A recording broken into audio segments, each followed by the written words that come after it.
Hey there, welcome to the Breakthrough Creative. I'm your host, John McDavitt, and this is the place where we talk about the business of art and the art of business. My guest this week is one of the co founders of MEG, Makeup Effects Group, located down in Sydney, Australia. His name is Paul Caddy, and his credits include the original The Matrix, Frankenstein, Childhood's End, and a plethora of other movies and commercials. Paul is going to share his journey today and give us a lot of behind the scenes information about how he makes it all go with his partner down in Australia, but working on films all over the world. So it's a great story, and he's a really, really cool guy, very, very normal guy, and there's no real airs about him. And I was really grateful to have a chance to chat with him about his craft and his business. And I think you're going to enjoy meeting him in just a moment. But before I hand it over to our interview, would you please take a moment and subscribe to my channel here on YouTube? If you are listening on Apple Podcasts, would you please give us a follow? And would you give us a 5-star rating? And if you could leave a review, that would be really helpful. And then one last thing, would you please share this show, this episode, with another artist in your life, with somebody that you know this would be beneficial for? That would be really helpful, and I really, really appreciate it. All right, that's enough of that. On with the interview. Here's Paul. My name is Paul Caddy. I run a company in Sydney called Makeup Effects Group, and we do creature effects and makeup for movies and television series and theatre and pretty much everything else. And we also do model making and costume props and anything um, really that you need puppets, whether it's all analog, hand done, or we have to go into 3D printing and everything in between. I also have a background in illustration and photography and graphic design, which I use in our makeup and effects work. Started off very young doing this and learnt everything traditionally, which I think is always good. Had some really good teachers. And yeah, that was about 40 years ago.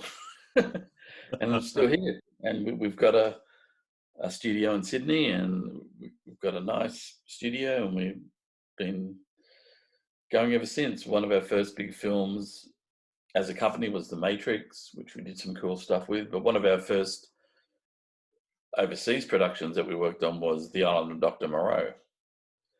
Oh, really? Okay. Yeah. So we were there for all that. And that's actually where I bought my guitar. That's how old my guitar is. So are we, I'm sorry to interrupt, but are we talking about the infamous version of the Island of Yeah, Dr. Moreau? Okay. Marlon Brando. Yeah.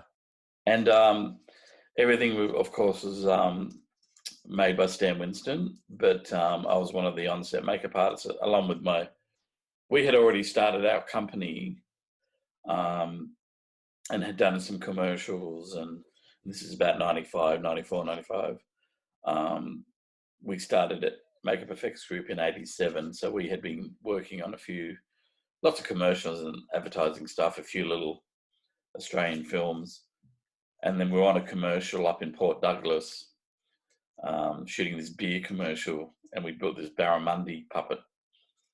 And it was basically this big, high concept, very Vietnam Apocalypse Now style commercial where they fly in and, Hueys through the space look like Vietnam, but they're basically just going in there to fish. So they land and pull out the beers, and then, you see them, with the fly fishing, and then we built this barramundi that comes up, and it was called, and then they're sitting around drinking beer. It was called the Barramundi from Hell. It was a very famous ad. But while we were up there, the crew was, because we're all from Sydney and Port Douglas is north, they were saying, "Oh, so did you hear that Island and Dr. Moreau's coming over?" And we're like, "No," and um, like, "Oh yeah, they're setting up now, and you should get in contact with them." So we were like, "Oh, okay." So we, having met when we were in LA, having met Shane and the Stan Winston guys, we contacted them and they said, "Yeah, we're building now. We're going to come out." I said, "Yeah, we'll make sure we'll come and interview you." And then like 5 weeks later, they came out and they were interviewing a lot of people. And me and Nick walked in and they just went through our book and said, "Yeah, what are you doing for the next 6 months?" And then we went to Cairns and and I was given Nelson, the character Nelson, which is Brando's little character. Yeah, yeah. I put his makeup on, and he was only meant to be like a one-shot deal.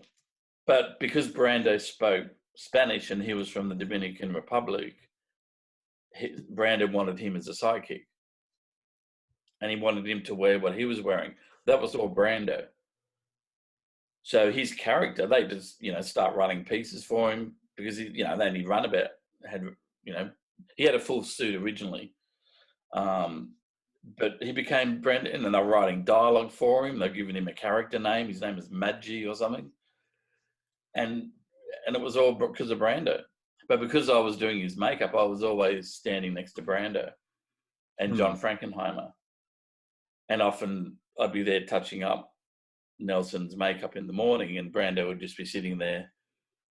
And John Frankenheimer, who was 72 at the time and pulled out of retirement to direct, he'd walk up and get, "Morning, Brando, morning, Marlon."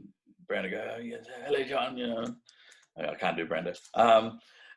And Brando goes, "So what are we doing today, John?" And John would just go, "Anything you want, Marlon. Anything you want." And I just remember that. And that's how they just sort of made it up. And this is, of course, after the whole Richard Stanley thing. You've seen the documentary? I have seen that documentary. Oh my Yeah. goodness. Yeah. Well, me and Nick are in the documentary.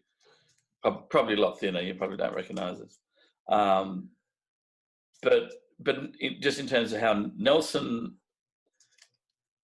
someone at Stan Winston's, I think it could have been Chris Swift or someone, was watching, was at home and was watching late night TV on 2 a.m, and he was flicking channels, and this cable show from the Dominican Republic came on, and Nelson was doing this sort of dance because he was a dancer, and he had a mortal and pestle, Yeah.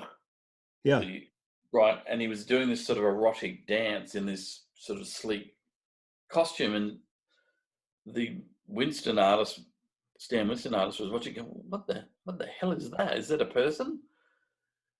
And they found out that he was the smallest man in the world at the time. He was about 28. He was about 14 inches tall. Or how big was 16? I know, he was about that big. So he was less than 20 inches tall. Yeah, he must. Wow. I used to put him on a chair on the table, so he was sort of like this. Wow. Like a little kid's chair.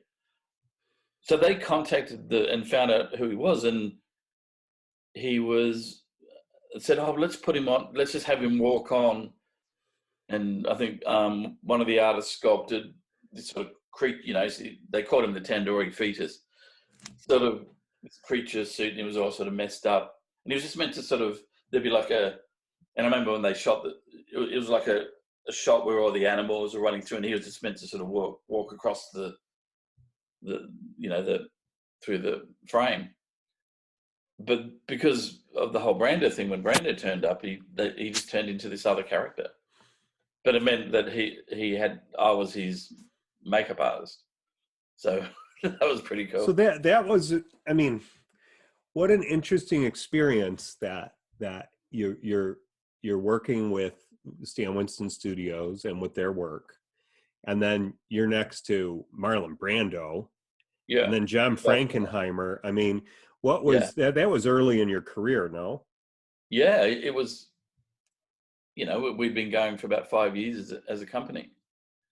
It was good and bad. I mean, I always liked, Frankenheimer's films at his peak. You could tell right away that he was a TV director because he just pretty much put 14 cameras on the whole scene and just cut it all later, like he did his TV shows. So So, let me take you back. I'm going to do a little U-turn here. sure. And so how did you get interested in art to begin with, and where did it become an option for you as a career? I think I was always sort of drawing. I was always sort of painting, and I think the first movie, obviously, I saw Star Wars and was like, wow. But then I got snuck in to see The Howling, Yeah. an alien, and was just like terrified. And so I started getting this interest in makeup and blood effects, and started reading Fangoria and Cine Fantastique. But before that, I had started learn. My dad got me a private oil painting teacher, and I started every Saturday I would go and learn oil painting, and this is from about 5th grade, because I didn't do art at school because it wasn't very good at it, because I wanted to learn techniques. I wanted to learn how to draw and how to paint. But I did do tech drawing, and I did metalwork and woodwork. So I learned how to do all the technical drawing, and I learned how to machine metal and timber, because we had a really good industrial arts section. So that was really good to learn how to make stuff. So that I was doing my painting on Saturdays, and I was quite a good student. And then my dad, who ran a post office in rural Sydney, like about 40 minutes outside of the Sydney CBD, where a lot of advertising people and actors and film people lived, because they liked the sort of pseudo country setting. They'd have like little farms and sort of 4, little hectare, rather than just a block of land. And the way, I'd have to show you on a map, but you could actually, if you lived out there, you could go up north and come back, and you'd be in the north part of Sydney where all the advertising agencies were. So you could actually have quite a country lifestyle, but work in the city. And he met a commercial illustrator who was very good. And I don't know if you know much about, we had one of our most famous commercial illustrators was a guy called Noel Stapleton. Now, I'd have to show you his work. You're not going to know but he was up there. His style was like Andrew Loomis, that real traditional, pen, that wash style, that, acrylic, very pulp style that they used to do in the 50s, where, obviously, Andrew Loomis. Yeah. So he had a very similar style to that, very illustrative, like not too tight, and he could do anything from a charcoal, because in those days you'd have to do all the styles. And so somebody go, we want like a black and white pen and ink illustration for this, or we want an acrylic, or we want a gouache illustration, or we want Dr. Martin's watercolors. And the style you're talking about was almost that old pulp cover kind of a style. Exactly. Yeah. That real 40s, 50s traditional illustration sort of style. Yeah. That was still it sort of made a resurgence in the 80s. Yeah. So he took me under his wing and would give me exercises, and I was learning commercial illustration, and how to draw and improving my drawing, because doing technical drawing was always a big help. But so I was doing all that, but with my oil paintings, my dad would put them in exhibitions and sell them for like $300 each, and I'd make I'd sell 2 or 3 paintings and I'd make like $1,000. So with that, I bought Super 8 movie equipment and started making Super 8 movies, and then started renting Cine Magic and learning how to do effects, and all through high school, started learning. I saw obviously The Thing and American Werewolf, and started learning how to do effects, and this got the Savini book, and started emulating all that, and making movies, and doing knife bleeding wounds and stuff like that. And that was all through high school. But then thought, well, I can't really do this, because there was a few people in Australia doing it, but they sort of had the market wrapped up, and if you you could only really get into the industry if you were came through these people. So I went to Tech at night, did graphic design 4 nights a week, and I got a job as a junior in a commercial art studio, and I was doing everything traditionally, and also running the dark room, both lithographic photography and black and white photography. I did all the processing, all the printing. So I learned all those techniques, which came in handy when we started our company, because it means I could do all the advertising artwork, and all the finishing and all the bromiding and stuff. And I did that for about 10 years, but on the side, I met Nick and we started our company. And the good thing was there wasn't a huge risk involved. So and he worked at a job where he had shift work. So he would do, say, a 3 till 10 p.m. shift. So he could have a meeting in the morning with an advertising agency about a job, and then we'd go and he'd work. We had I had a studio at home, and he had a studio, and depending what we were doing, we would do it at nights and on weekends. But because he would be able to go to, it sort of seemed as though we were doing it full time. But we had a backup job, and we got to the point when we were getting like a job a month, whether it was advertising or commercial. And I used to have days off, because where I worked, they didn't know about it.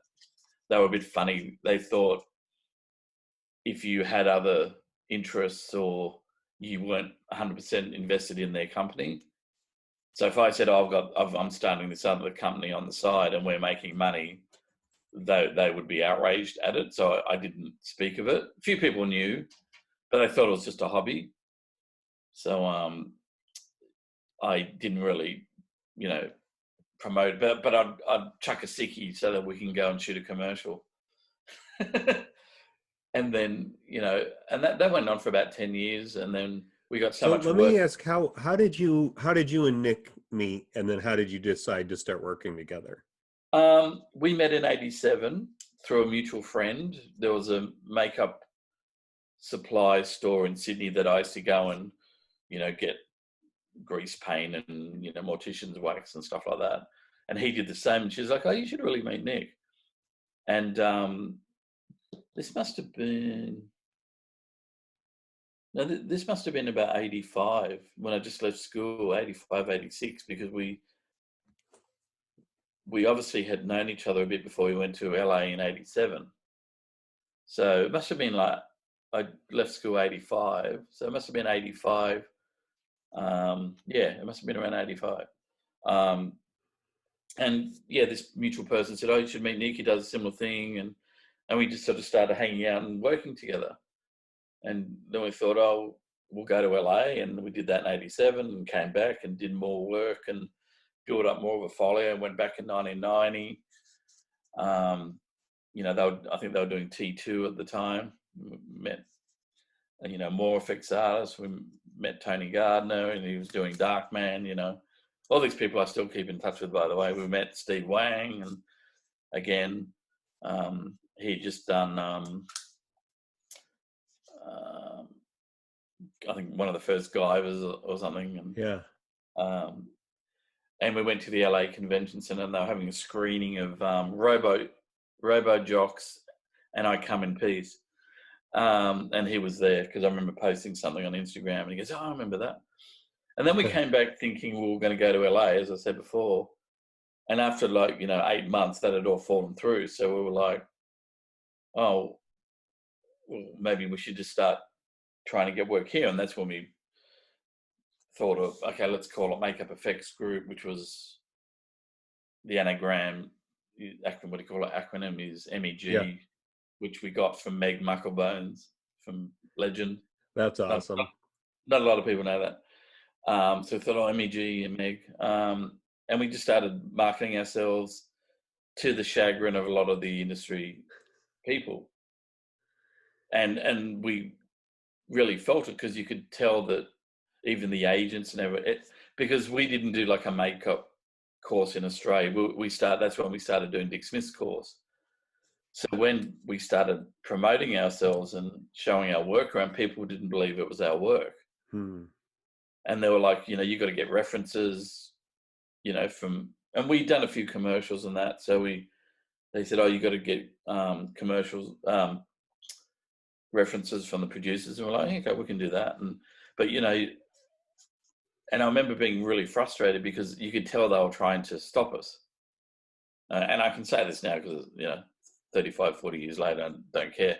But you could really tell that they had the market wrapped up. Because, again, it wasn't like it is now where, there's productions in Sydney, Gold Coast, Melbourne, all around Australia. I mean, I think during COVID, there was 120 productions going on in Australia, and like Yeah. 140 A-list actors here from America. So it was hugely busy with and of course you got all the streaming shows. So it was certainly not like it is now. And Fox Studios wasn't there. So that's when I remember ringing up Dick Smith and told him our plight, and he goes, "I've got an idea. Why don't you just put me down as a reference?"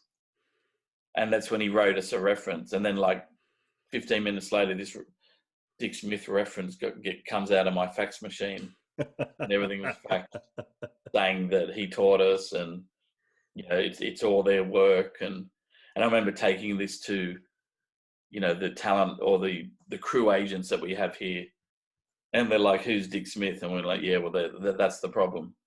Yeah. So, but we just battled through that, and then eventually we got our first studio space that we hired out, and then of course we did Moreau, and then we worked on Babe. We did a lot So of let me ask you this before we move further. So you graduated around 85, you said, right? Yeah, that's yes, right around when you met Nick. yeah, I went to year 10.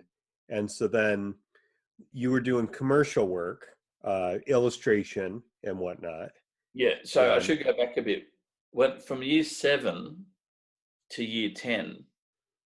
I used to do work experience at this particular commercial art studios, which is one of the biggest in Sydney at the time. And I would go on my holidays and learn how to, for example, bromide or do lithographic printing, or learn how to mark up a piece of finished art. And then, and I did this for 4 years. And by the time I left year 10, they gave me a junior spot at the studio for $90 a week. So I had a job, but then I did a graphic design course at Tech, which was the industry standard course. It wasn't university. It was like learning a trade back then. It was like doing carpentry or plumbing. yeah. And it was 4 years, 4 nights a week. So was year 10 like your equivalent to graduating high school over here? Yes. Okay. Yes. So you're about So, 18. Okay. no, 16. Oh, so you were, yeah. So, okay. Literally it was year 10. You're Yeah. 16. Okay. Okay. Yeah. So back then, year 12 is 18. Yeah.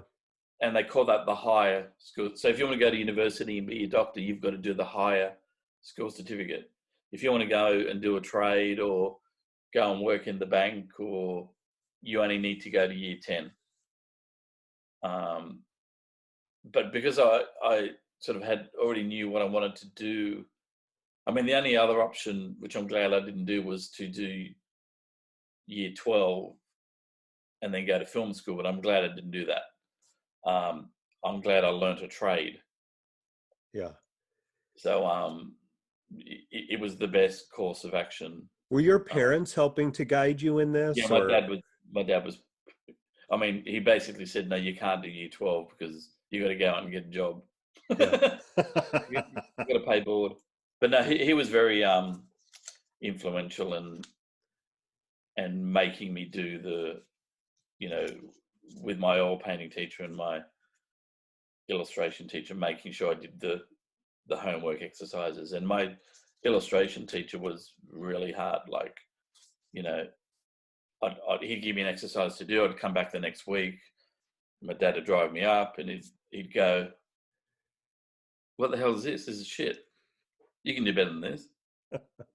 Like on a bad day, if it Sure, wasn't. sure. Until the point I got good, and he goes, "Now you're getting it. You're getting good." Like he didn't have.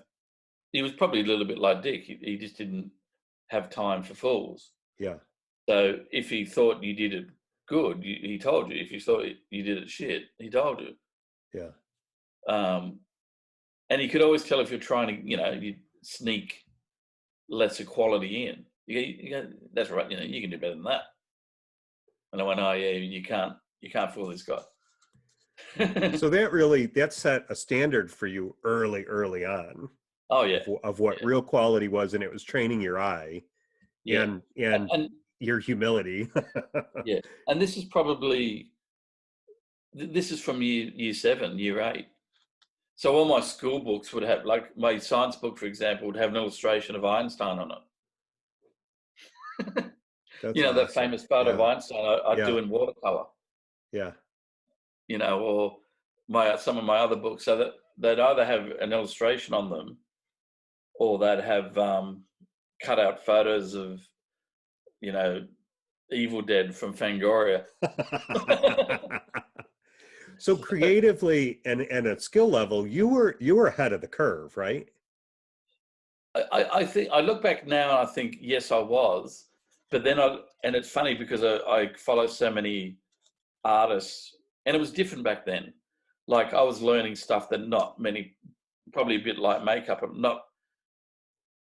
If you were learning commercial art, you weren't 14. Like not many people when they were 12 to 14 had a commercial illustration teacher Right. who told you how to. Like I could use the Lucida camera when I was about 14, and that takes a lot of training to learn how to use it properly, Yeah. and to be able to look at the board and the refracted image, and not just everyone goes, oh, but you're just tracing, and he goes, well, no, you need to be able to draw, because yes, you're copying the initial refraction, but then you've got to put your drawing skills into it. Because what we would do in those days, again, you're doing an illustration in a day. So usually sometimes we would photograph models in a position, say for example, it was a campaign about a barbecue, and they said, oh, we need because everything was illustrated in those days. It was very, very, it's all mainly photography now, but it was like, okay, we need a family around a barbecue. We need mum, dad, the 2 kids, and grandpa. So you either got those models in and photographed them, and then you would draw it. But if you didn't have time, you'd have to go through all your filing cabinet of photos and go, okay, here was, we can use this guy, we can use this child. Right. So you still have to know your perspective, and you go, well, that perspective looks pretty much like, and you'd use the Lucida camera, and you'd put all these people in and montage them all together. So you still needed to be able. It just saved time, and then by the end of the day, you'd have an illustration. But if you sat there and drew that from scratch, it'd take you, as it'd take you probably a day or so just to get your figures right and your. Yeah. But so yeah, to answer your, it was. Especially, growing up in Western Sydney, it was, I mean, I was lucky that I had access to, Cinefex or Cine Fantastique or Cine Magic magazine. It was just odd that I ran into them at some of my local newsagents. So looking back on it now, it's bizarre how it had a full circle it's come.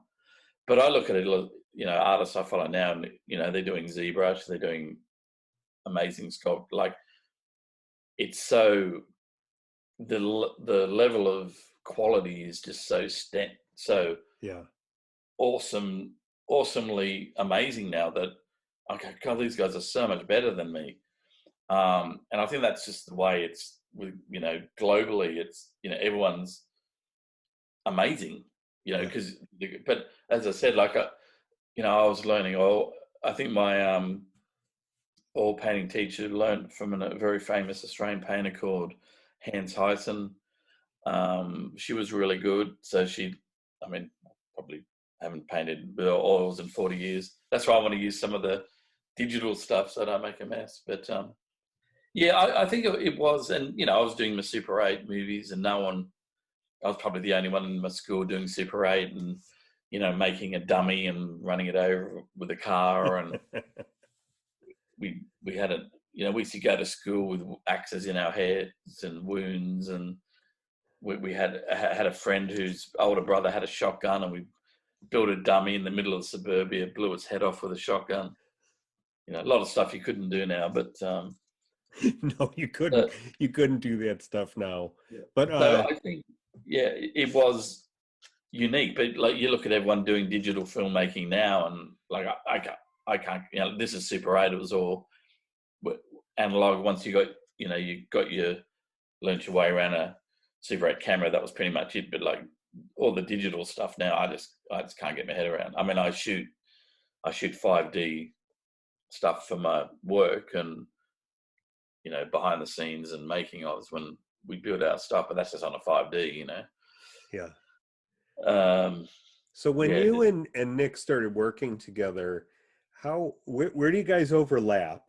And then where do you guys kind of have, maybe I'm assuming there's some special things you each bring to the table then. yeah, we sort of overlap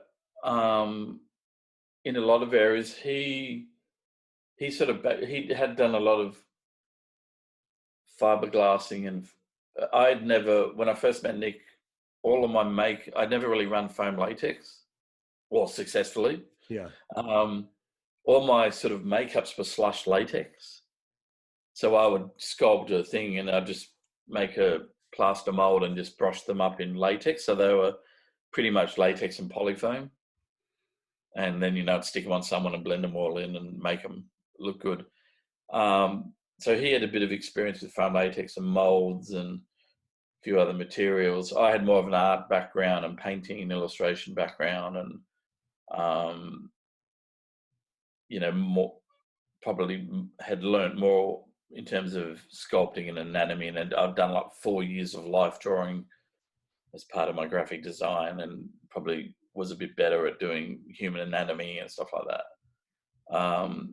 And then he was very good at organizing and scheduling, and doing quotes and stuff. So maybe he'd start that, and I'd start the sculpture, and then we'd come together and mold it and wall it up together, and then I'd paint it.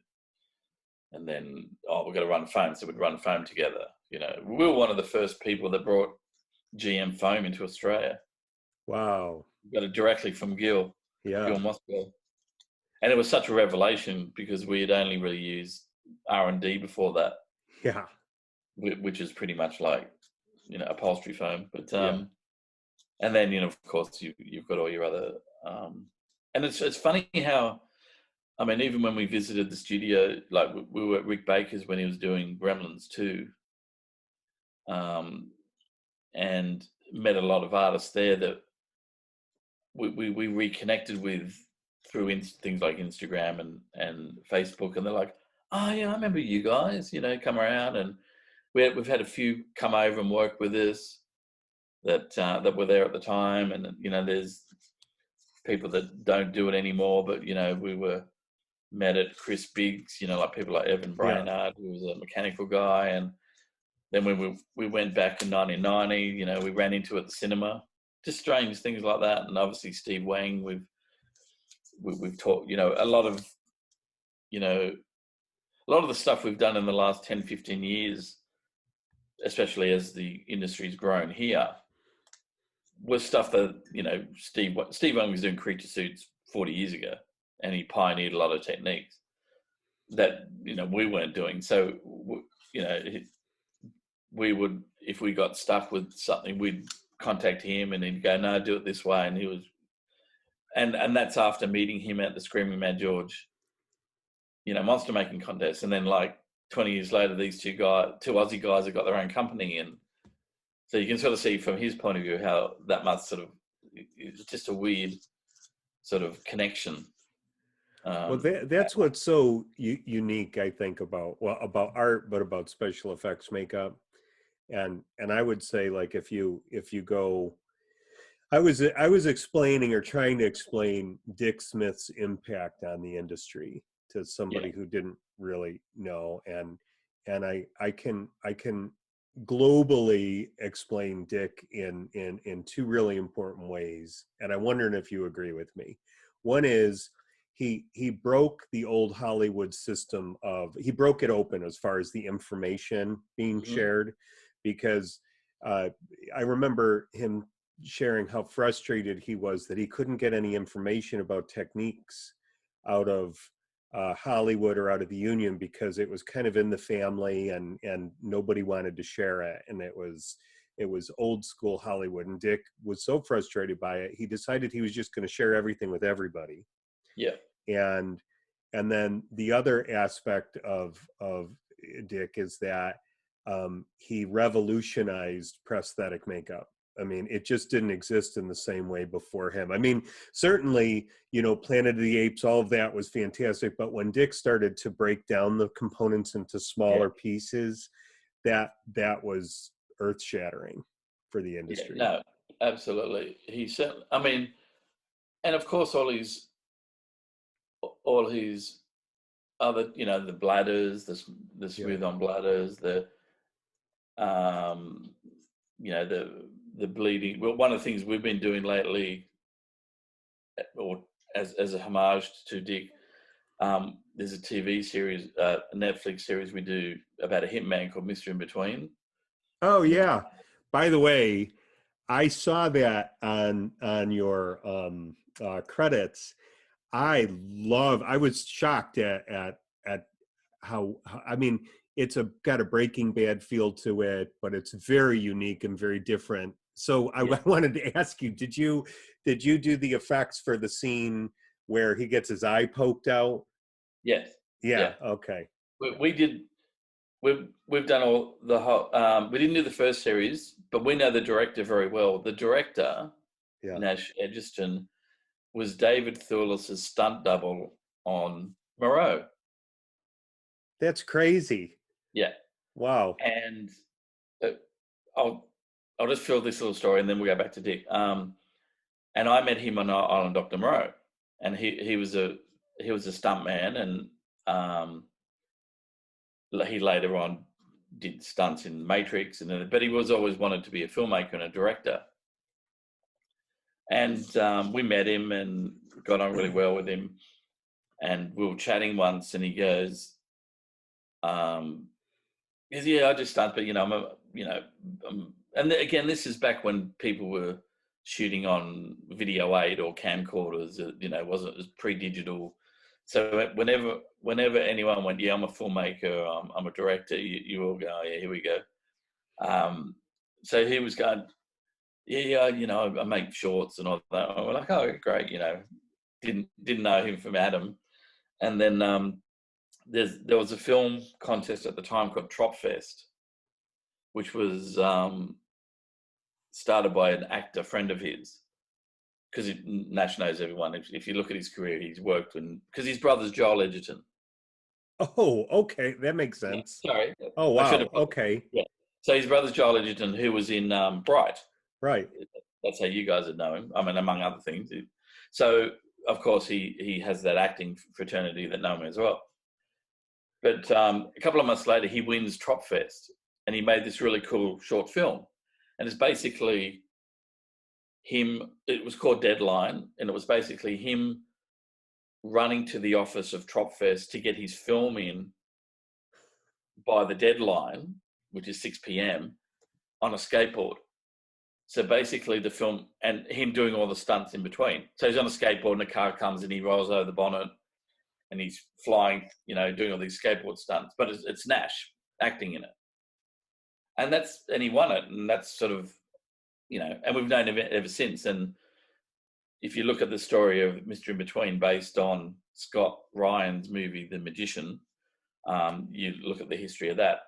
Because, but yes, so we did that series, and we wanted to do bleeding bullet holes. So when that actor's dying after being shot in the face, if you look closely, he's sort of bleeding from his face. So we wanted to do that as a tribute to Dick's bleeding bullet holes from Taxi Driver. Oh, that's fantastic. Yeah, that's another thing that Dick sort of but there's also little things like again, laying hair on a urethane form like a beard or something, and then setting it, and then brushing acetone behind it so it comes off together. You know, little tricks like that. And I think he got a lot of that from John Chambers, because he credits this in his course. John Chambers was really good at finding out what was in something and then augmenting it. So if you got a material, you can add a plasticizer to it and you make it softer. And so I think he got from John, don't just take the materials as they are, you can manipulate them, which is why Dick was always mixing, acrylic with, medical glue with acrylic and making a paint. Prostate packs. So he was just inventive, he just thought, I need a makeup that won't rub off, and we can, and yeah, I mean, astounding. I mean, there's the bladders, and the trichloroethane, the cleaning fluid in the foam latex. Yeah. We did a similar thing for a commercial years ago, but we couldn't get trichloroethane. So we used basically, I think, an equivalent cleaning fluid, and it worked really well. But that was in the ozone depleting days. Yeah. So, but talking about full circle on how globally all this has changed, like, being 12 and getting this. Yep. That's on my shelf. Yeah. Changed my life. And then like cut to 10 years ago, we had, we used to run courses, and we'd have had a little school for a while, and makeup IMATS was in Sydney, and we rented a booth and was advertising our school. And one of the guests that was going to talk that year was Tom Savini. And these two horror fans approached him at the IMATS and said, "Oh, will you come out of retirement and do our horror movie? We've got money." And he went, "No, why don't you get Paul and Nick from Makeup Effects Group to do it? And I'll sort of come on as a name-only supervisor, so you can use me to promote the film." And that's what we did. So he would come to our studio, and we're building blood rigs, and we're going, "This is Tom Savini, this is, and he goes, "Oh, it's great, that'll work." And if you look up, there's a really good behind-the-scenes video look up on YouTube. I think it's called "The Death of Guy Marr," M-A-R-R, red ink. Have a look at that, because it's us shooting a cutthroat gag, and Savini's calling all the things to happen on set, and it was great having him involved.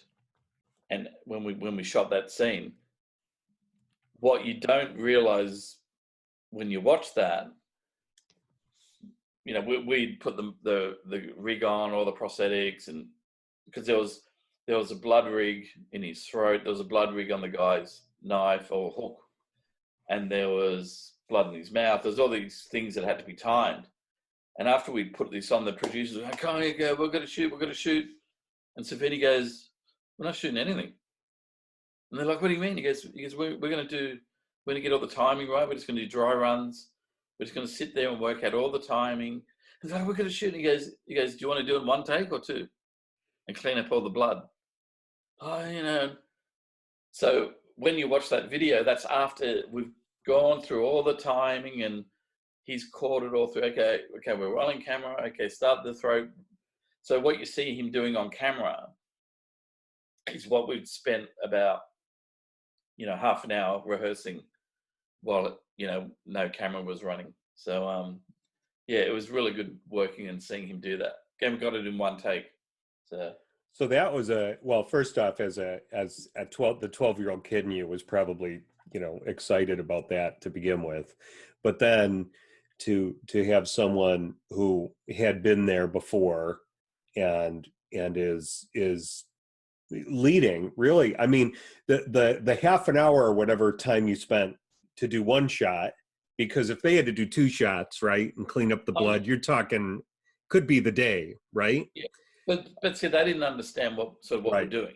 Right. And that's why Savini was like, everyone calm down, everyone breathe, we'll get it in one take. If you let us just rehearse it a bit. And it was all that sort of approach, So was that that was a lesson for you guys then, right? Moving forward that you can. Yeah, most of our stuff is just, we've got half an hour, connect the blood tubes, we've got to shoot it.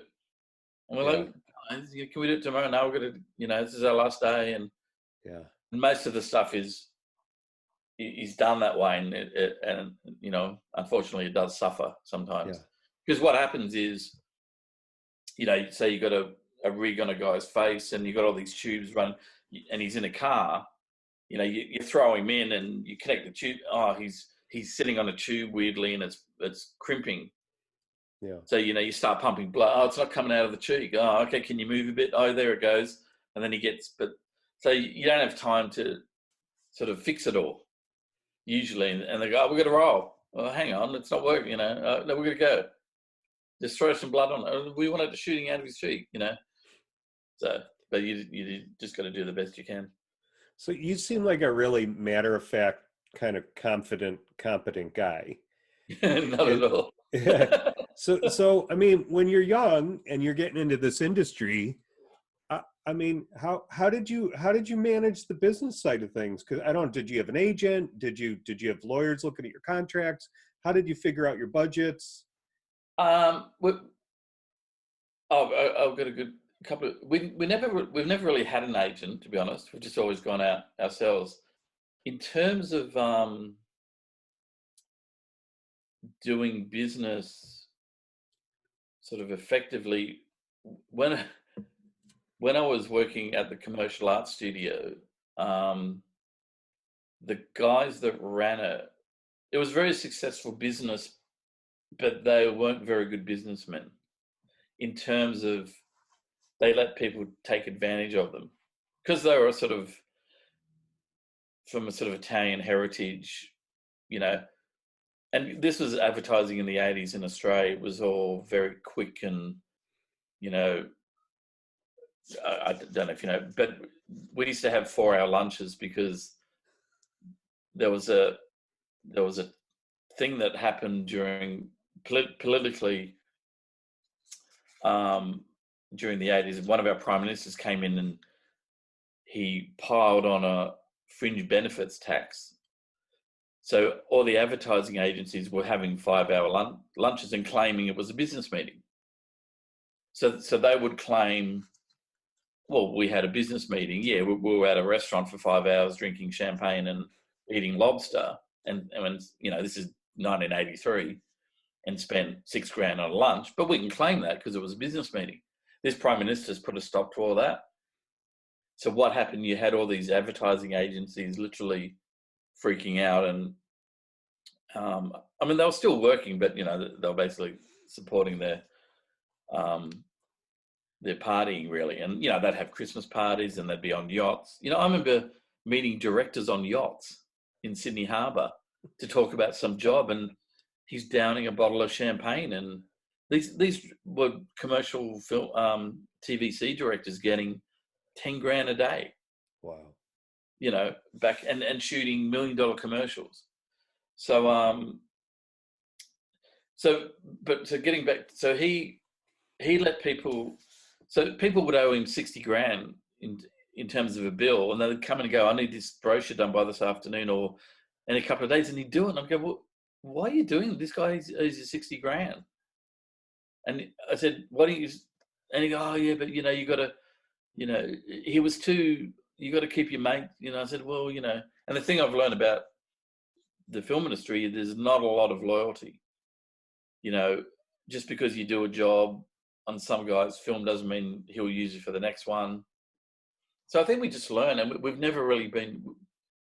If we do have a lawyer, and if we've been owed money for a while, he'll come in, but we certainly won't do any more work. We usually don't,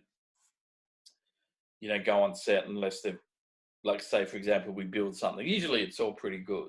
We've only had in 40 years, we've had 3 or 4 bad pays, but we've eventually been paid.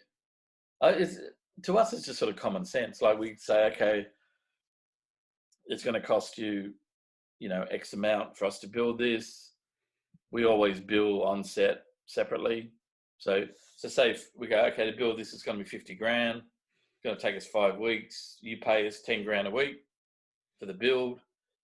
And then if by week 5, they're 2 payments down, we go, well, that's, they're at least paying.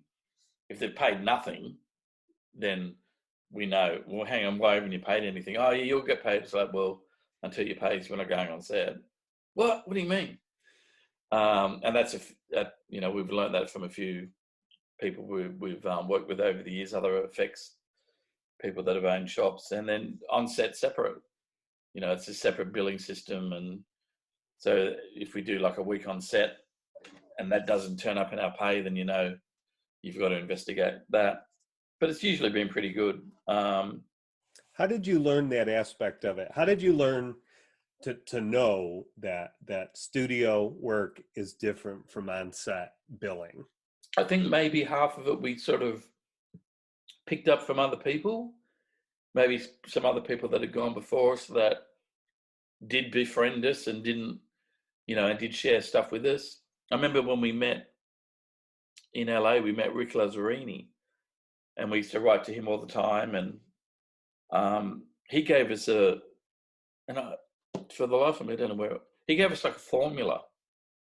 So to work out a quote for your job. So it was like, labor plus rent plus phone bills plus insurance plus materials. And he had this formula to work out, okay, if someone wants you to build something for 5 weeks, plus mechanics, it'll cost them 40 grand. And he had this very good formula to work out, because as he said, like, when you're not working for 4 months, you've got to cover those costs.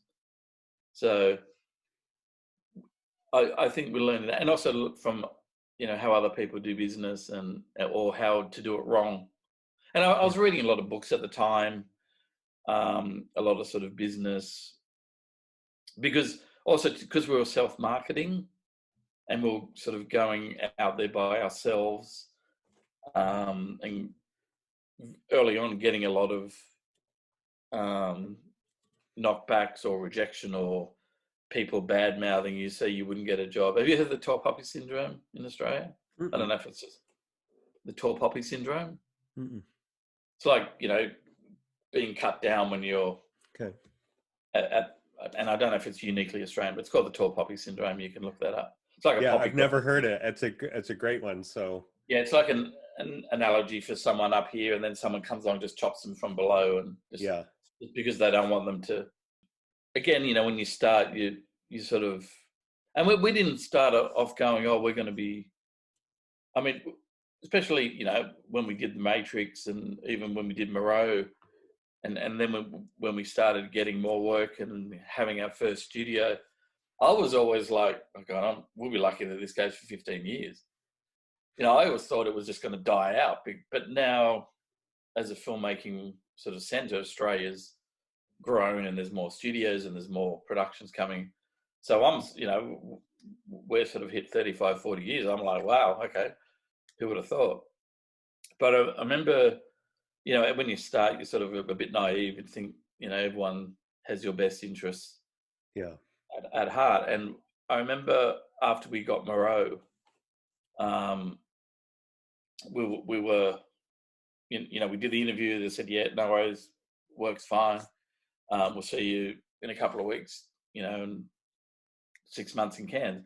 After a couple, working with Shane and some of the Stan Winston guys, the main ones that were running the show, well, I remember we were just relaxing. It might have been on the weekend, or could have been at the end of a day shoot. We'd often be traveling back from set on boats, taking makeups off, taking a prosthetic off on a boat, and that would, they'd pull out the beers or something, because it was back then.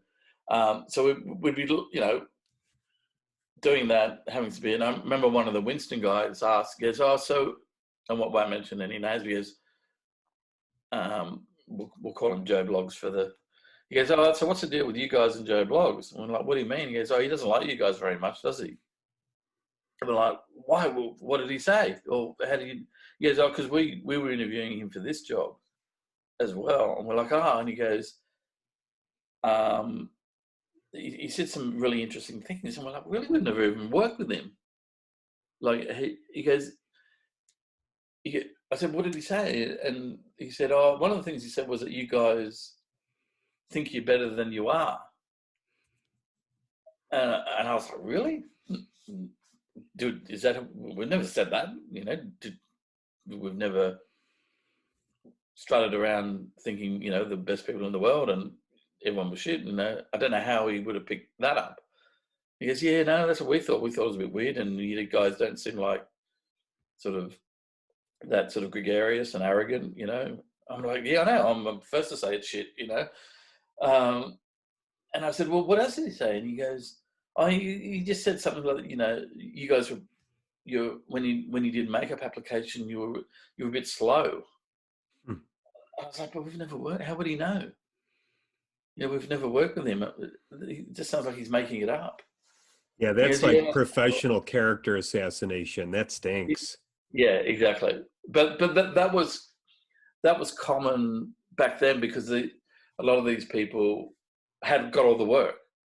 So when they saw someone else getting the work, Yeah. and we got one of the jobs, one of our first big commercials was because we were marketing ourselves around Australia and Sydney, and the producer called us and said, "We're doing this job now.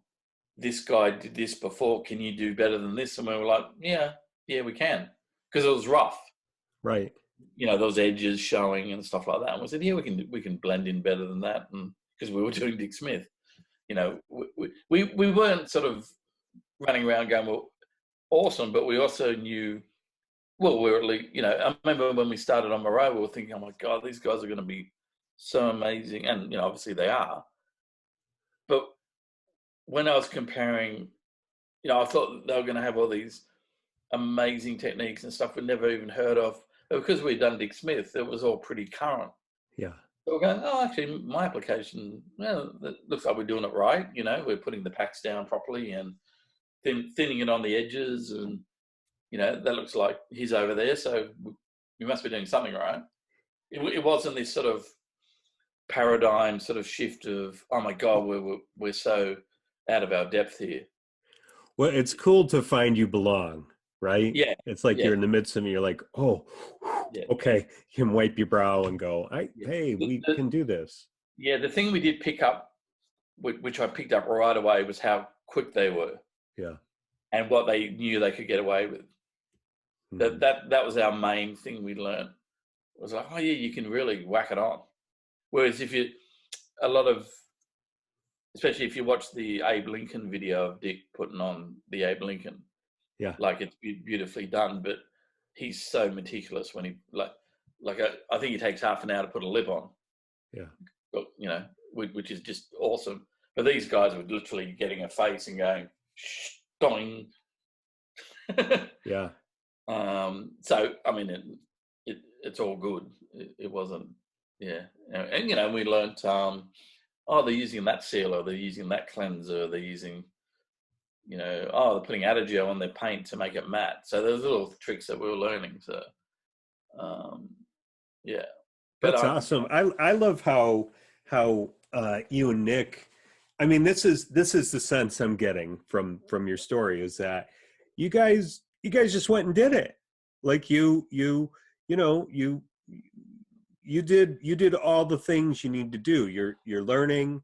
You're out there contacting the right people. And I'm sure you contacted a lot of the wrong people, right? Because you got to do that to find the right people. And then you just you made it happen. You answered the bell when the bell rang, right? It's like, okay, we got Yeah, to do this, so let's go do it. yeah. And because I was working in advertising, I knew, and we put a little brochure, which you don't, a little A4 brochure, and we had sort of our credits at the time. We had some photos, and I think some references, I, and I think we made like 1,000 of these, and we mailed them to like all the top agencies in, George Pat's. There was these very famous Australian advertising agencies, as well as the top 30 production companies that were doing all the big commercials. And we would send this stuff out, and then when we got enough work that we had a reel, we would send that out.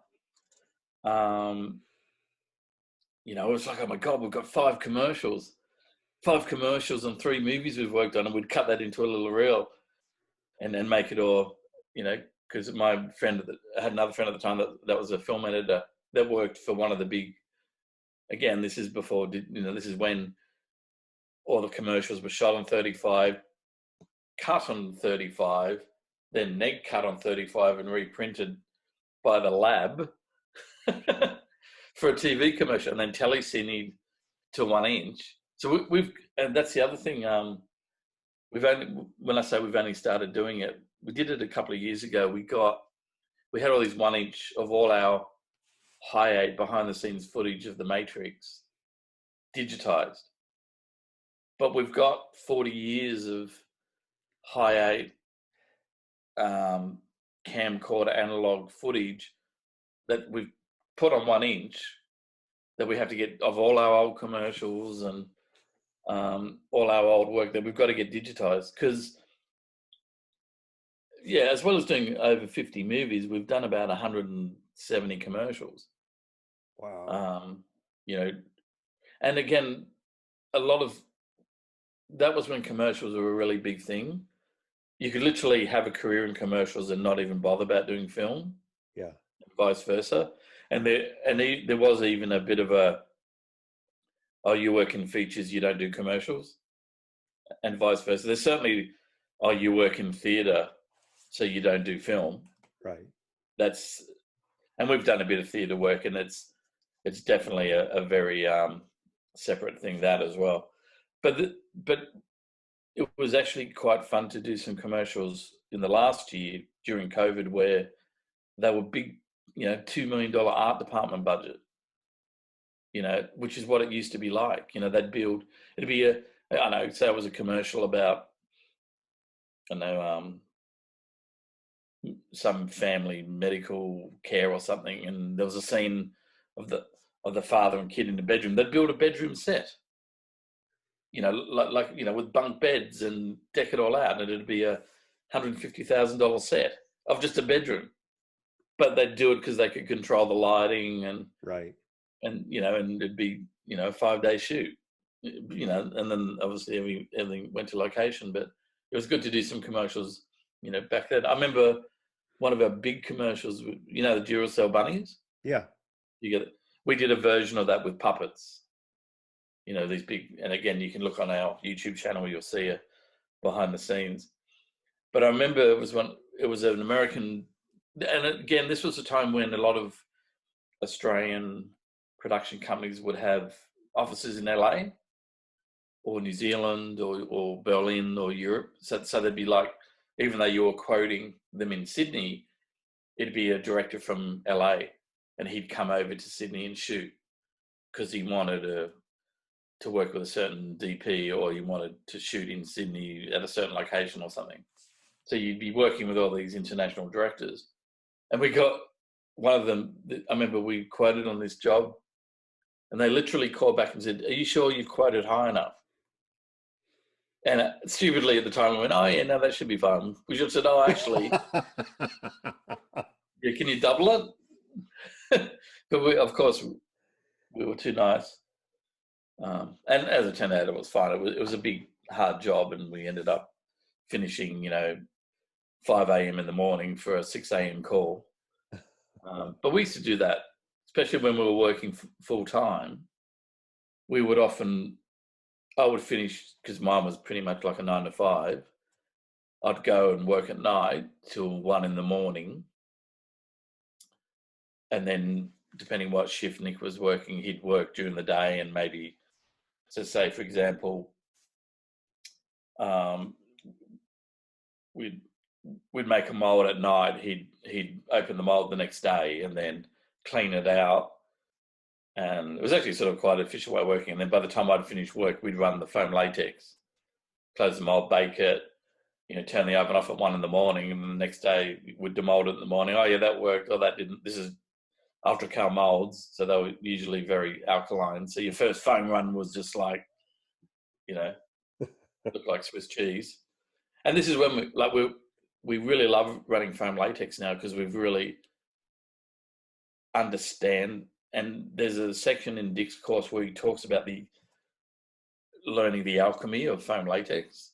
And when you understand what's happening, you can do it. You can change the schedule versus the amount of gelling agent, where you get that beautiful gelling curve. Yeah.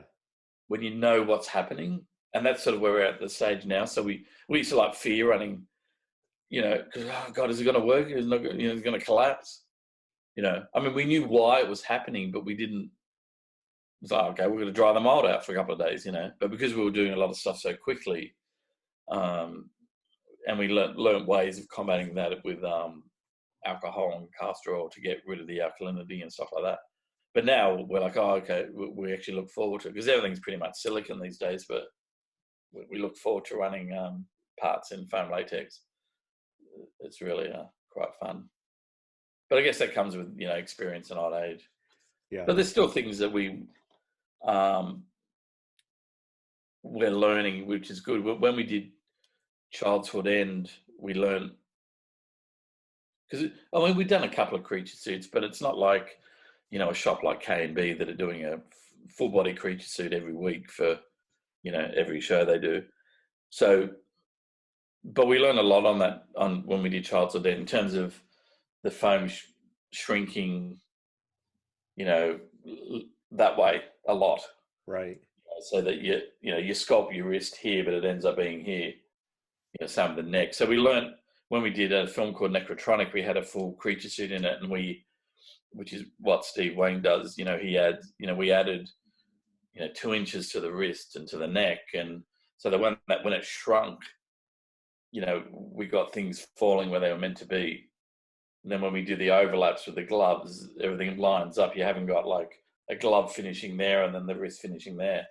So those sorts of tricks we like to really, and he had an animatronic head. So we almost made the neck hole. We built like a gasket in there, with obviously all texture. So it was like a wetsuit, so that when you saw no join here, like you saw the join, but it was all sculptural. You saw no gap, is what I'm trying to say.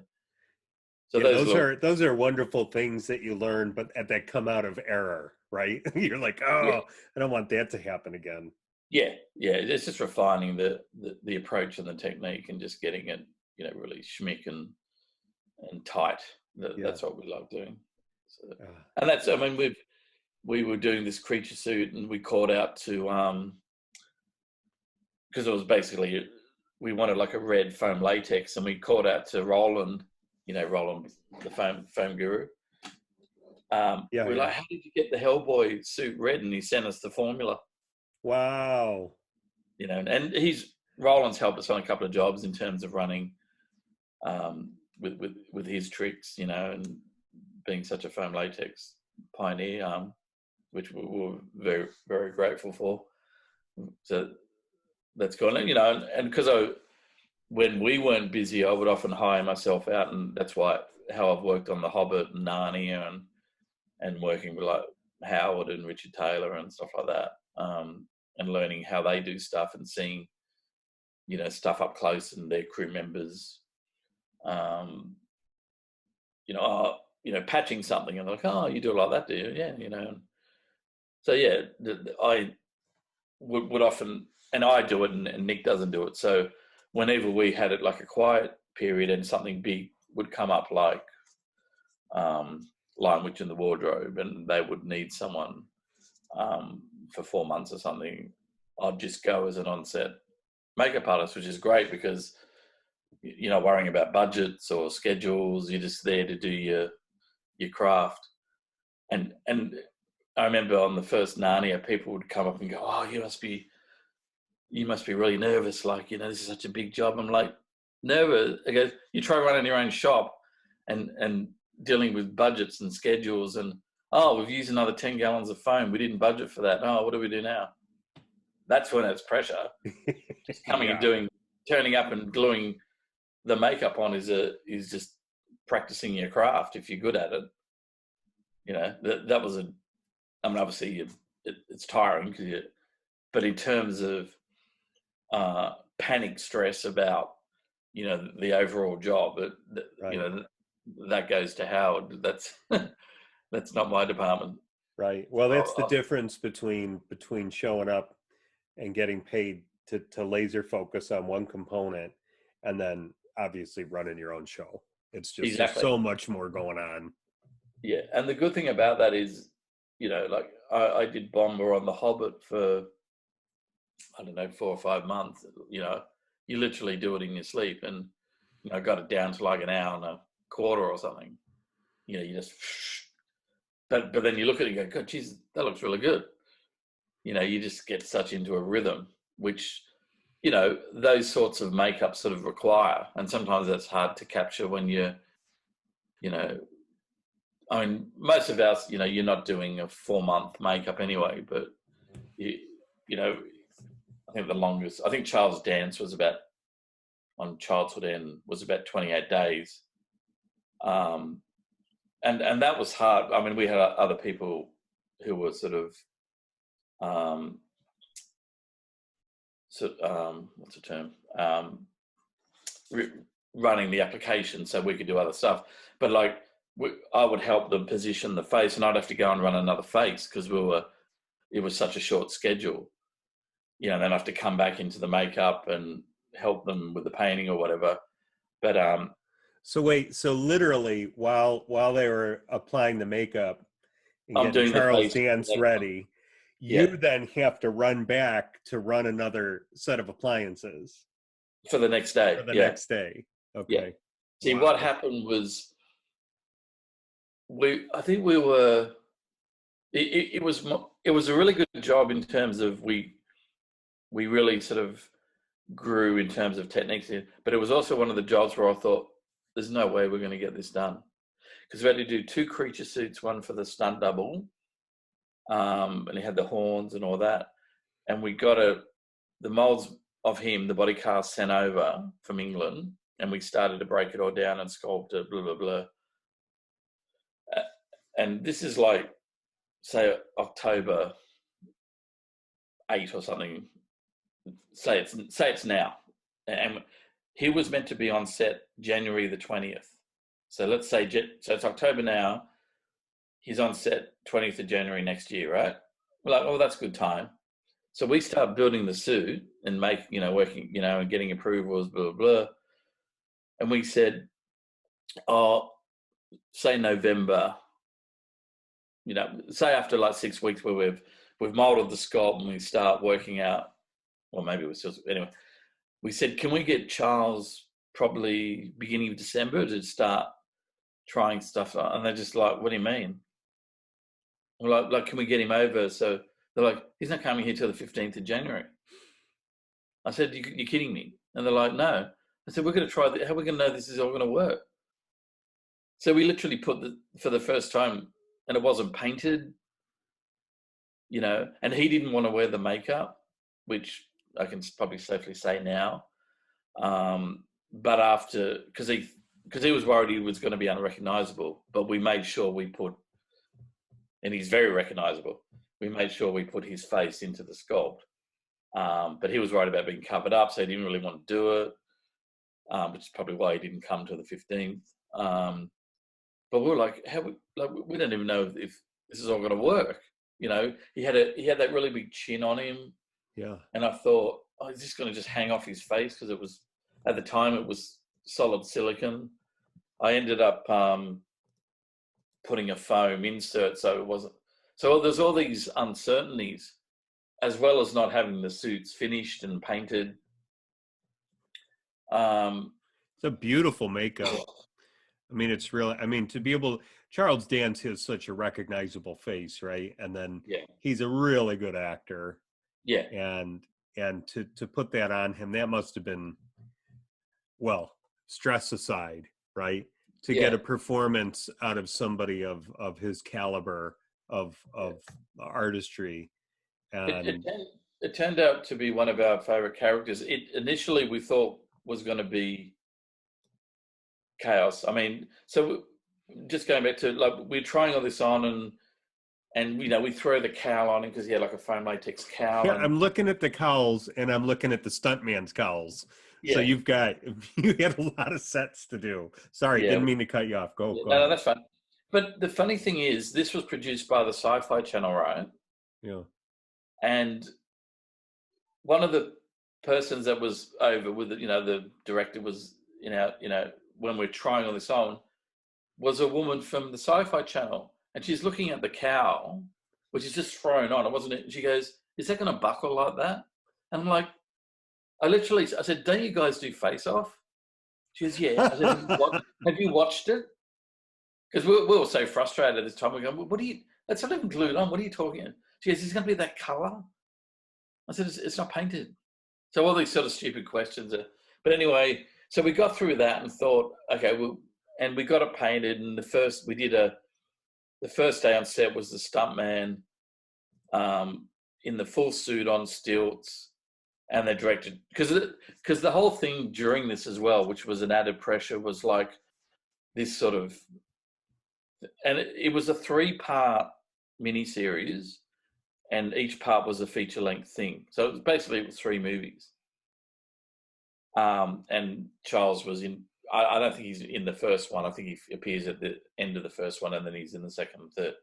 But the whole thing was, we've got to see if this is going to work, because we might have to do it CG. So there was that hanging over our head, to which we're going, there's no way you're going to do this CG. Right. And we'll motion capture Charles Dance and he'll do the voice, which is probably what he wanted. But after the first day of putting the stunt double in and him walking around and seeing the suit move, and because again, that thing of where you grind away parts of the core so that it's really tucks in and doesn't buckle, and all those little tricks that we were putting into practice, the director turned to the producer and went, "I can buy that for $1," or something like that. Because he wanted to do it as practically, and the producer, and of course we did it all. But then Charles didn't want to wear the suit from the waist down, so he just wanted to be shot that. He didn't want to wear gloves, so they did the gloves 3D.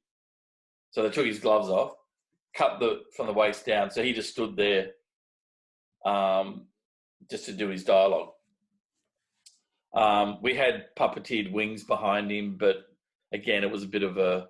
This I understand. It was a bit of a, because they wanted to shoot Charles, do his dialogue, then get him off set. They didn't want to figure around. So doing puppeteered wings with Charles there was a bit of. So they did the wings 3D. The 3D on it was really good. It was a good combination of both. Because again, they sculpted it. They scanned our sculpture, and we know the guys that did the 3D on it, and they did a really good job. It was a really good blend, as it should be. Yeah.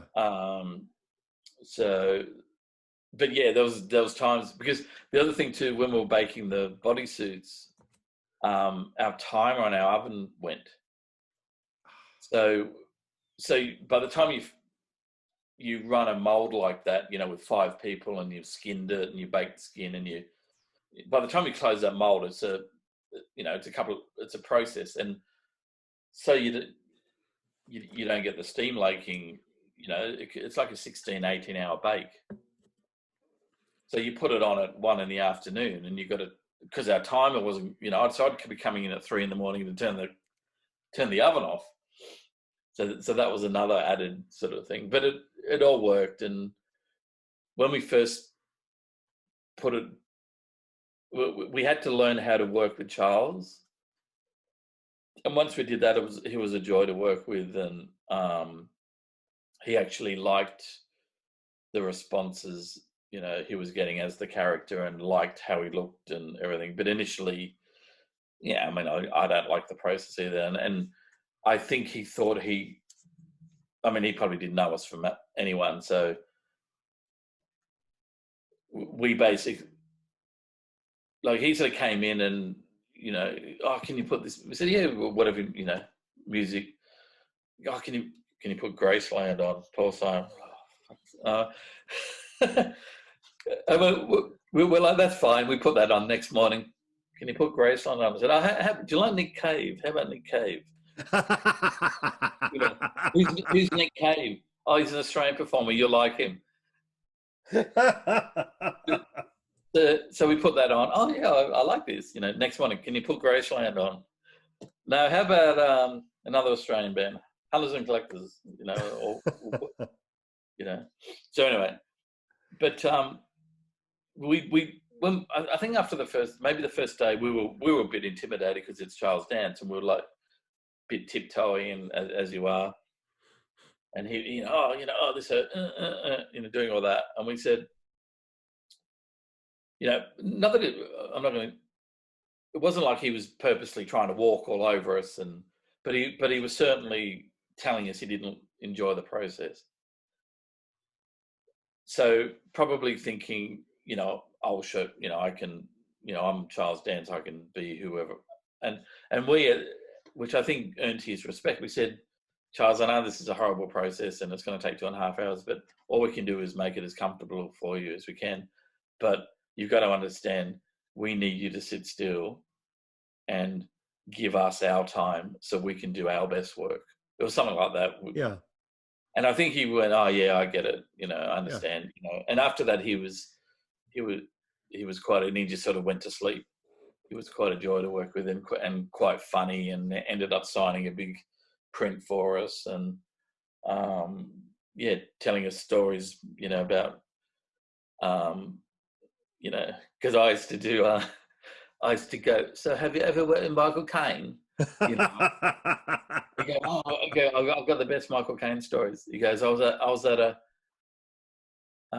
early in my career, I was at some awards ceremony, and I think I was going for an award or something, and Michael Caine came up and goes, "You better bloody win! I got my money on you." So I used to do all these stupid Michael Caine impersonations, but he was good. And obviously, because he was in Alien 3, we were talking about David Fincher, and when you look at his work, you go, oh, he was in Last Action Hero, he was in this, he was in that, and you go, you sort of forget about that when you're working on it, unless you go through their stuff. But no, he was good, and I thought it all worked well. And then we did, of course, the other character, Vin Darton, which was his little sidekick. And there's some really great interactions between, if you look up on our website, Childhood End, you'll see the other character. He was like a younger version, a younger species.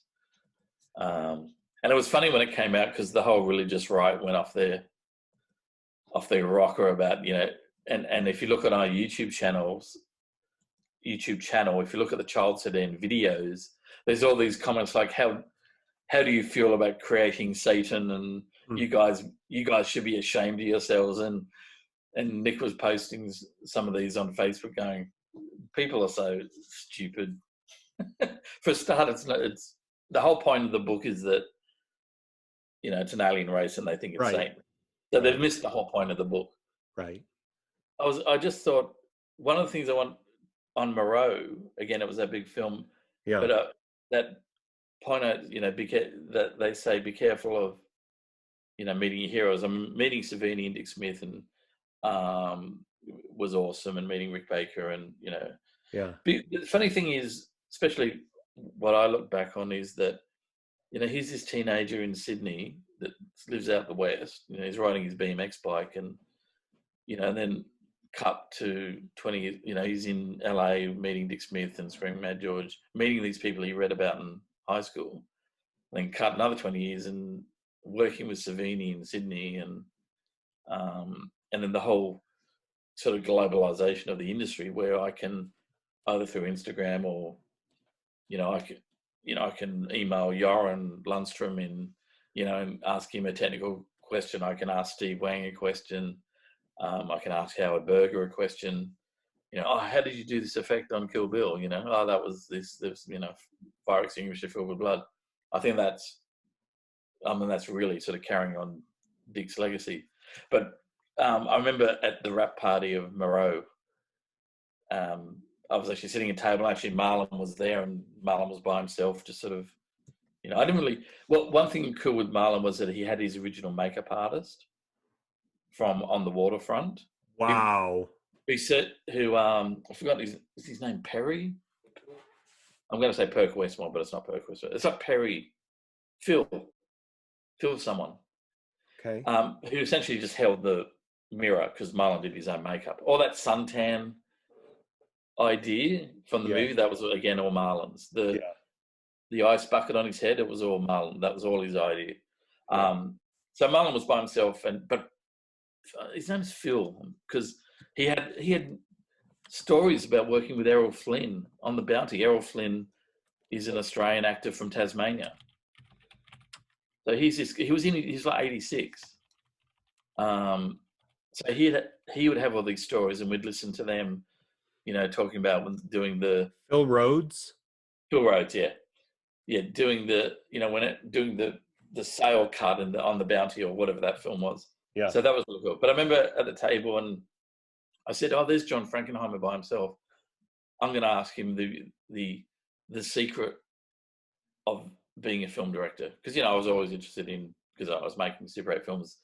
I'm going to go up to him and go, what is the advice? This is why it reminded me, because you asked about my advice, which I might give a similar answer. But I sit down, he knew who I was because we were just on the shoot, and I said, I love Birdman from Alcatraz, and you had this career, and your films were certain, the brilliant films. I said, what is your advice about how to be? What is the most important thing you can tell me if I wanted to be a film director? You know what he said to me? What? Just turn up. I'm like, really? Is that it?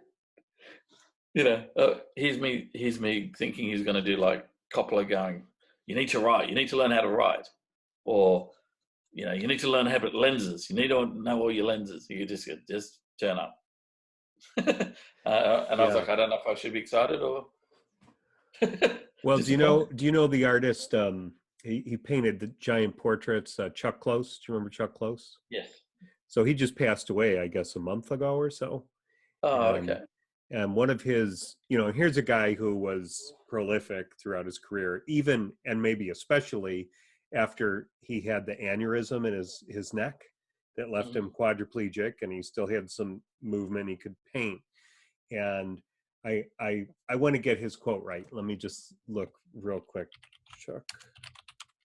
Here it is. Inspiration is for amateurs. The rest of us just show up and get to work. Yeah. Very Stephen King. Yeah. So Stephen King. It's like, don't sit around waiting for inspiration, because you'll be waiting for a long time. Just get there. Get to work. So what about you? What would your parting words of wisdom be to anyone who wants to make a living from their art? I think certainly, like go for it, but make sure you've got some skills. Like we get a lot of, and they come out of makeup school. And I said, well, if you want to do this stuff, it's such a jack of all trades. I said, and I love doing a bit of everything. I love machining. We've done jobs where it's been like a model, and it's meant to be like a bionic heart, and I've machined it out of aluminium and Delrin and plastic, and just put it all together, and it's all looks mechanical, but it's not 3D printed. It's all just machined. I loved it. So over time I've learned how to machine. I've learned how to, tap a thread and a piece of metal. Learn fiberglassing. Learn sculpting. I mean, sculpting. I mean, I'm still learning, and sculpting skin textures is one of my favorite things to do. And I talk to people all around the world on Instagram, probably bug them too, and go, "Oh, how'd you do that texture?" And I was like, I don't think I quite got it. And then I've shown them, no, that's awesome. What are you talking about? So I think you've got to be critical of your work.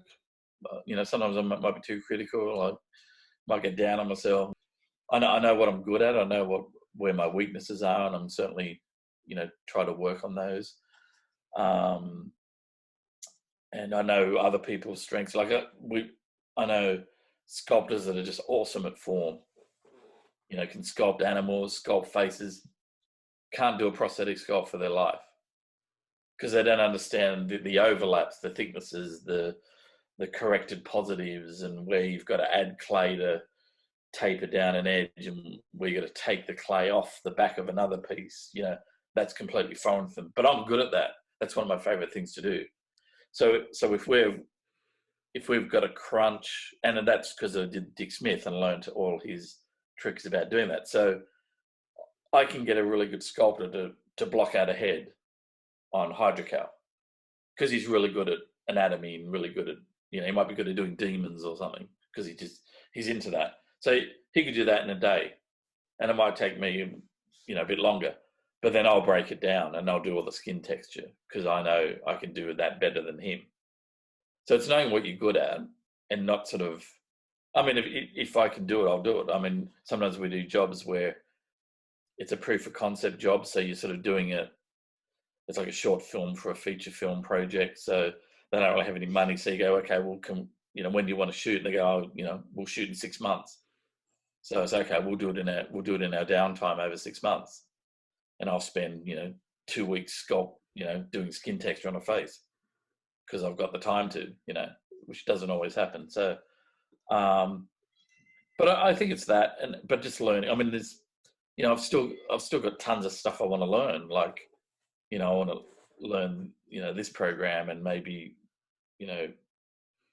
learn this, do TIG welding or something silly like that. But it's just finding time to do it all. So I think it's definitely enhancing skills, but making sure you've got skills. I think that's important. And then you've got something to offer. And then, and you could specialize in mold making, or, you could do what Rob Freitas has done and be a I specialist. love the photos he puts on Instagram. It's Well, just beautiful stuff. He was on Narnia, the first Narnia. Yeah. And the third Narnia. But I met him on the first Narnia, and he was like, yeah, I'm a mold maker. And I went, oh, okay. Didn't even think much of it. Because that was at the time when the world was starting to get really I call the globalization of our work.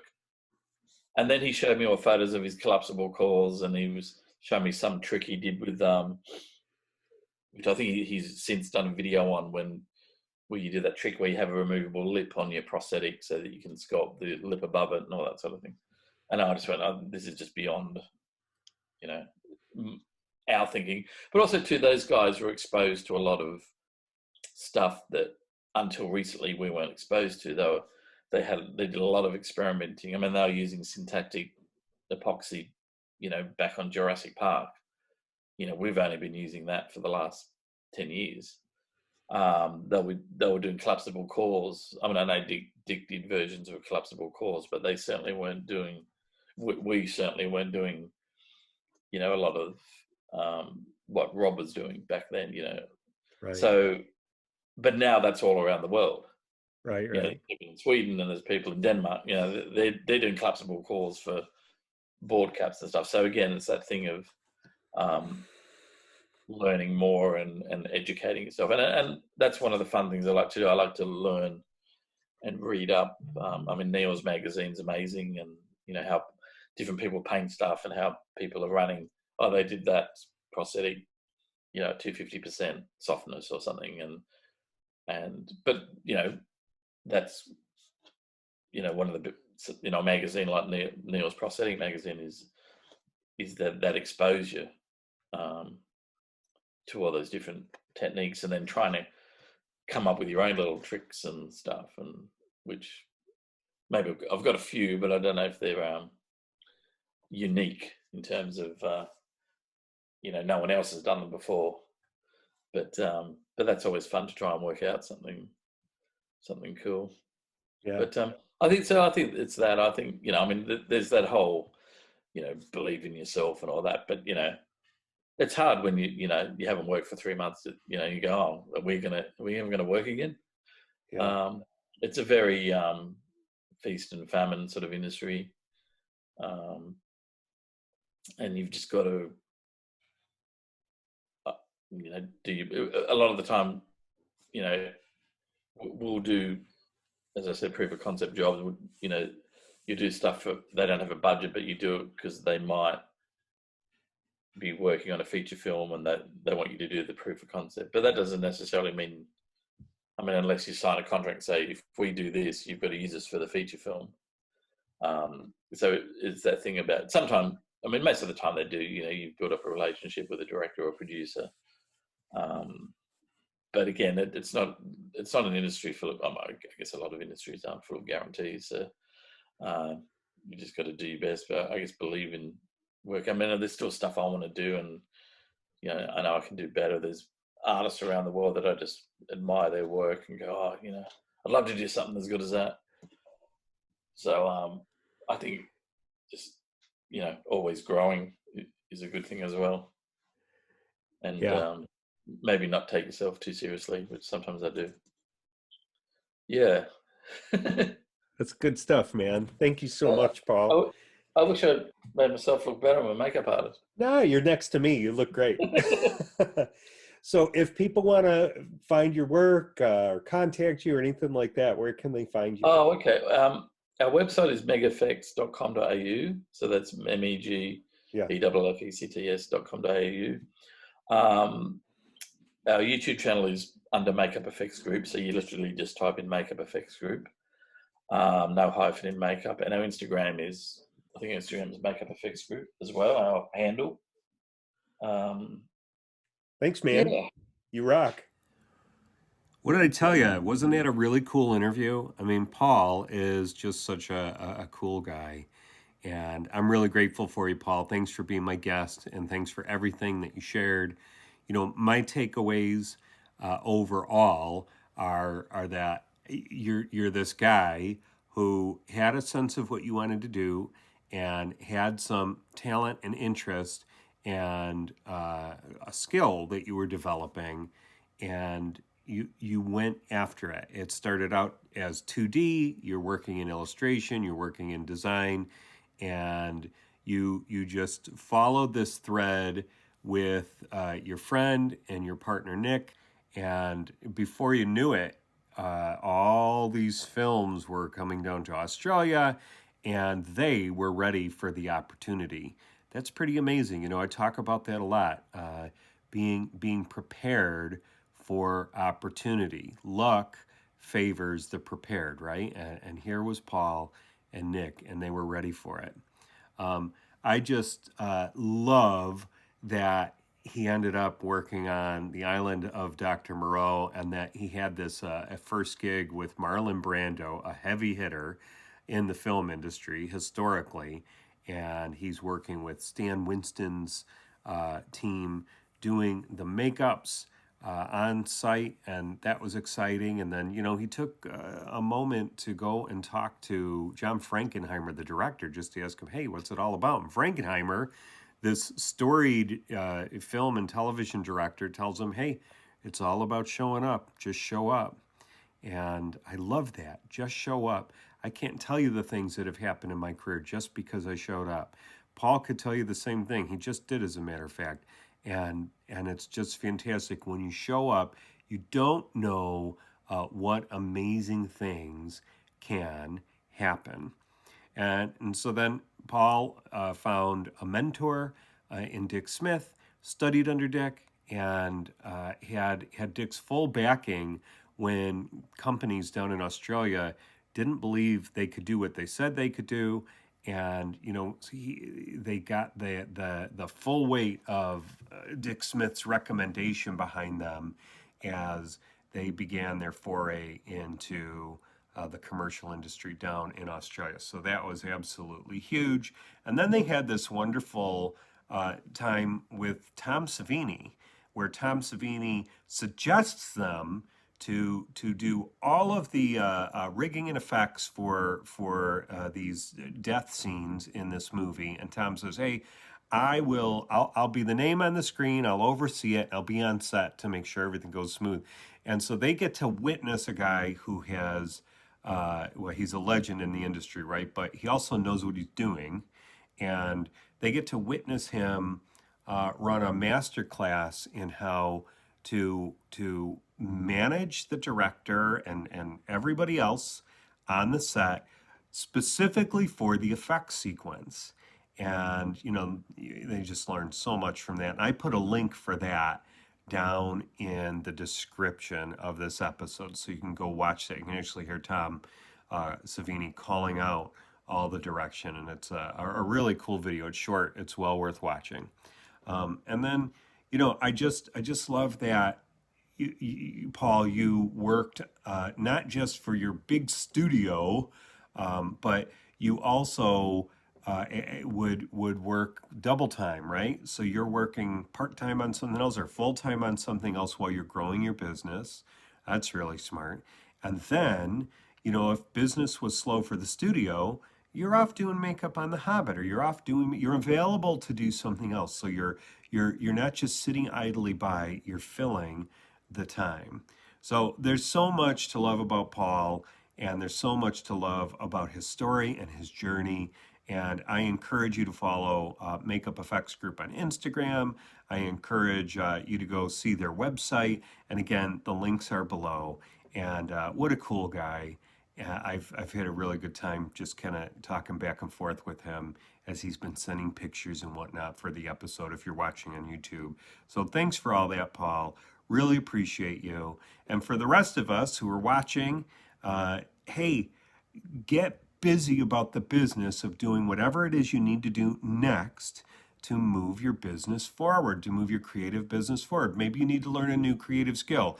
Maybe you need to learn a new hard skill. You need to learn how to weld. You need to learn how to do carpentry. Maybe you need to learn a new program on your computer. And it's not going to get learned just by thinking about it. You got to go and do it.